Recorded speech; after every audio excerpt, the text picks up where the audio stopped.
Yeah, Chelsea new here.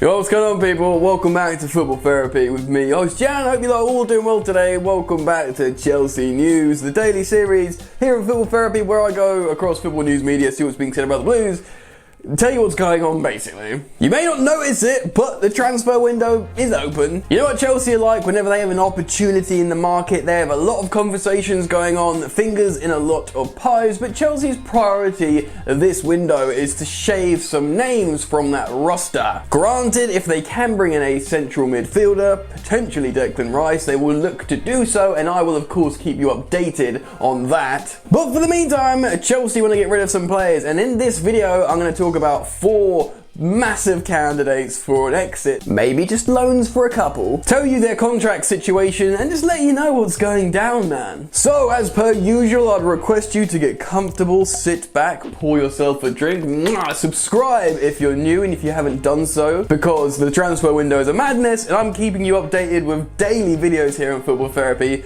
So once you've subscribed, if you want to, make sure that bell notification is clicked. Consider dropping a like on this video to show your support of your boy. And let's get into it. I appreciate you might not always be able to watch my videos on the go, so check out the OneFootball app. Ding, ding, ding. That's right, Chelsea News is sponsored by OneFootball, and of course you can have this application for completely free. Gives you everything you'll need for Chelsea news, football news, anything from the beautiful game, stats, fixtures, lineups, etc. Gives you alerts on your phone. It's all free, man. Click the link in the top of the description to go check it out now if you haven't done so already. Do yourself the favor, mate. Just do it. Okay, now we're really getting into it.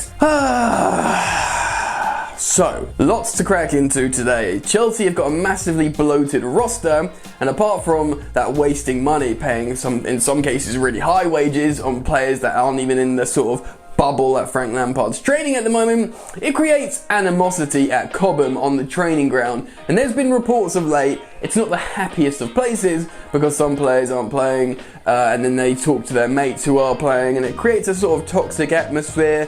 Players who aren't in the trusted sort of circle need to go and play some football somewhere. Everyone would accept that. The player, the manager, the Chelsea fans, the club themselves. So today I'm going to go through 4 players and break this down. Alright, let's start off with Kepa Arrizabalaga. We all know the deal with Kepa. He's not getting close to the Chelsea team anymore, and he's been poor of late and needs to go elsewhere to build his confidence back up. However, Chelsea are unlikely to be able to sell him, so they will have to look to loan the Spanish keeper. Kepa is still young for a goalkeeper at 26 years old, and he signed for Chelsea in 2018, but he signed a gargantuanly long 7-year deal. Chelsea usually only sign players on a 5-year deal, but to add 2 additional years onto that contract seems pretty mad. And one can speculate this is for amortization purposes. Basically, he was a lot of money, Kepa, right? About £70 million.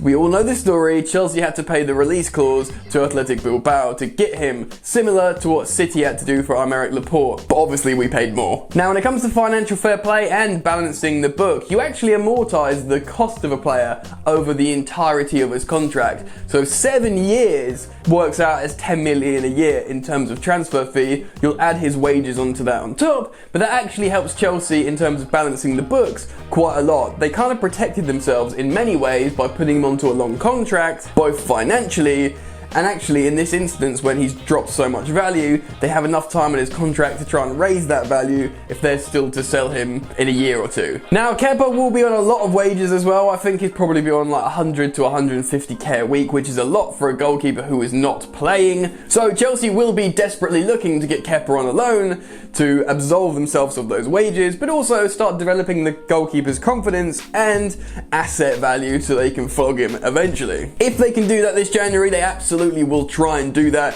It's a bit of a long shot because he hasn't played, there hasn't really been a shop window, and if he goes to a club where he will definitely start at his current level, you'd imagine Chelsea might have to subsidise some of the wages to the team he goes to.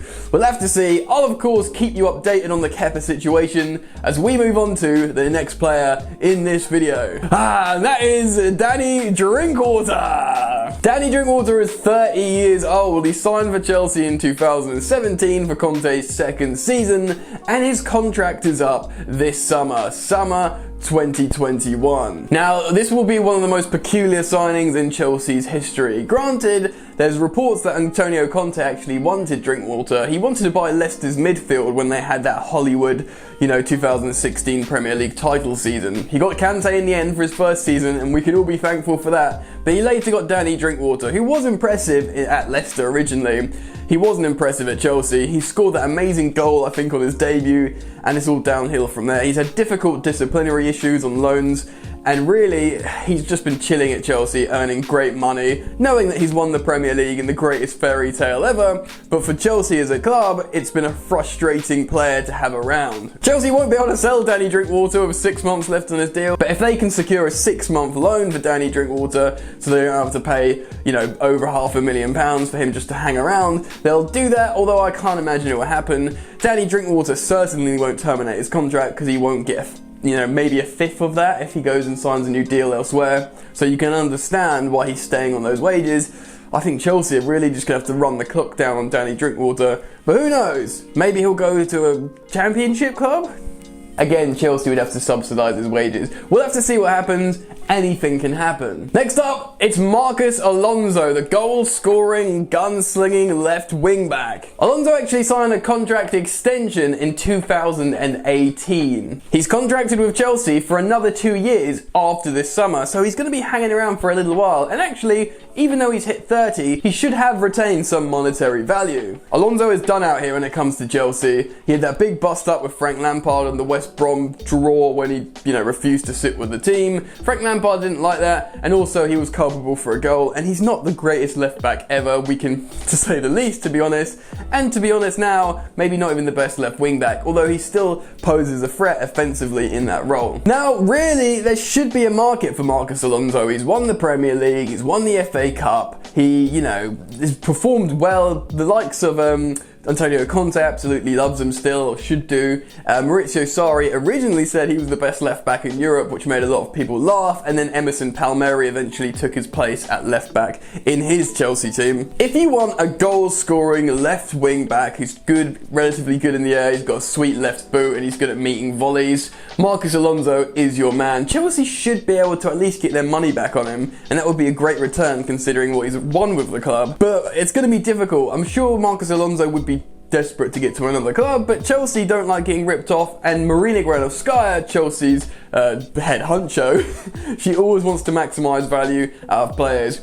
But hopefully we can get him out the door this month, although I'm not sure it's going to be easy. So let's move on and talk about the next player, Fikayo Tomori. Tomori is 23 years old. He signed a new deal at the end of 2019, in December in fact, and he's contracted all the way to 2024. The curious case of Fikayo Tomori. Derby's player of the season at centre-back for Frank Lampard, brought him to Chelsea, and he impressed in his debut season, scored a wonder goal, had some excellent performances, kept a clean sheet with Kurt Zuma away at Ajax in the Champions League, and generally is quite a fan favourite, but he hasn't featured at all for Chelsea of late, and there's been reports from Cobham that he actually hasn't been training very well, which is very surprising to hear, and ultimately he's available for loan. Chelsea do not want to sell Fikayo Tomori, they see value in him, so they want to loan him this January and basically increase his confidence, bring him back, and then maybe he can start for Chelsea. Now this is interesting. If Chelsea long-term have designs to start Fikayo Tomori, why aren't they even playing him a little bit now? Well, the truth is, Fikayo Tomori actually has loads and loads of admirers in loads of clubs around England, and indeed he's got a big following in Ligue 1 over in France, which I found quite interesting. Tomori isn't the kind of player you need to put in the shop window. He's already got his admirers, so I think Chelsea in these last few months, knowing they want to put him out on loan in January and didn't want to risk him for injury in the time leading up to January, hence him not featuring in the game against Krasnodar, which was a completely dead rubber. In fact, Frank Lampard played both Christensen and Rudiger instead of the young Englishman. To be honest, Christensen and Rudiger are Frank Lampard's rotational centre-halves, so you can assume if he is to lean on those players every now and again, he wants to keep them warm, as opposed to a player in Fikayo Tomori who was always destined to go out on loan. It's still peculiar because many Chelsea fans would say Tomori is a better performer than Christensen and sometimes Rudiger, but perhaps Rudiger's been a bit better of late. So you think, why not go loan Christensen, keep Tomori? I think Tomori demands a first team spot, and a lot of Chelsea fans probably wouldn't put him above Thiago Silva or Kurt Zouma at the moment.